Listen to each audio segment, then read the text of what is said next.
Selamat siang Tribuners, bagaimana kabar Anda siang hari ini? Senang sekali saya Ilu Devisania dapat kembali menyapa Anda dalam Economic Insight. Beragam berita menarik seputar ekonomi lokal dan juga global akan tersaji dalam tayangan berikut ini dan inilah Economic Insight selengkapnya.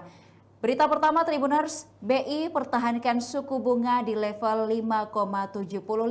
Keputusan Bank Indonesia untuk mempertahankan suku bunga acuan atau BI rate di level 5,75% dalam rapat Dewan Gubernur April 2025 dinilai sebagai langkah yang tepat di tengah pelemahan nilai tukar rupiah. Kepala Ekonom BCA David Sumual menyatakan bahwa keputusan ini mencerminkan upaya BI dalam menjaga stabilitas dan nilai fundamental rupiah, terutama di tengah ketidakpastian global yang masih tinggi. Menurutnya, stabilitas eksternal sangat penting untuk mendukung kebijakan moneter yang efektif.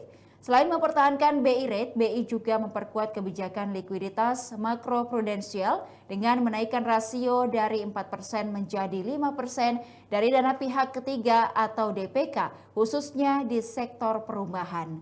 Kemudian kebijakan ini diharapkan dapat merangsang pertumbuhan ekonomi dengan menjamin ketersediaan likuiditas di pasar.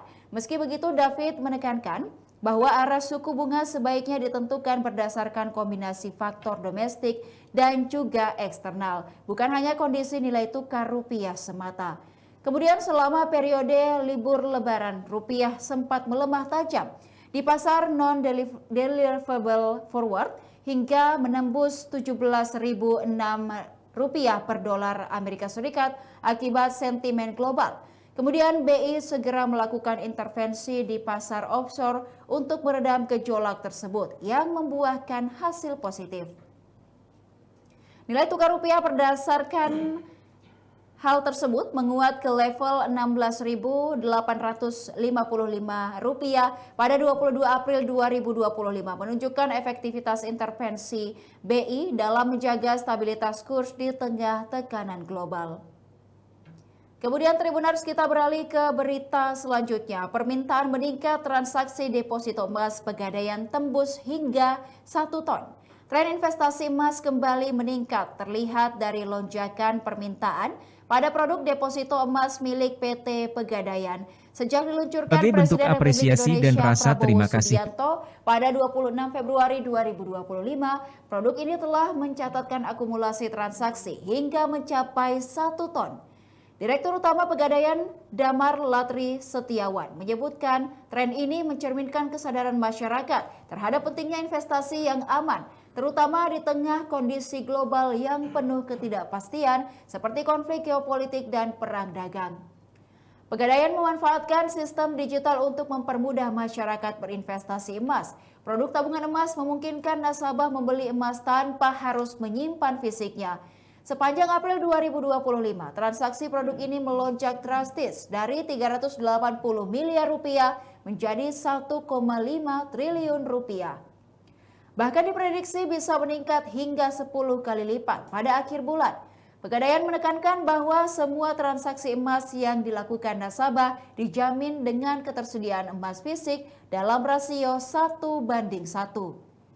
Damar juga menjelaskan bahwa emas tetap menjadi pilihan investasi yang andal karena ketahanannya terhadap inflasi dan kemampuannya menjaga nilai aset dalam jangka panjang. Ia optimis bahwa peran Pegadaian dalam memberikan layanan emas digital turut memperkuat kepercayaan masyarakat, apalagi dengan dukungan sistem yang transparan dan aman. Hal ini menjadikan Pegadaian pelopor layanan keuangan berbasis emas di Indonesia.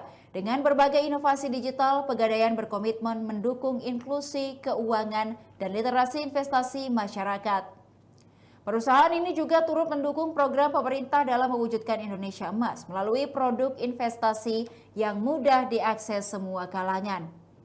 Target Pegadaian selanjutnya adalah meningkatkan saldo deposito emas hingga 1,5 ton pada akhir tahun 2025, sejalan dengan meningkatnya antusiasme masyarakat terhadap instrumen investasi ini.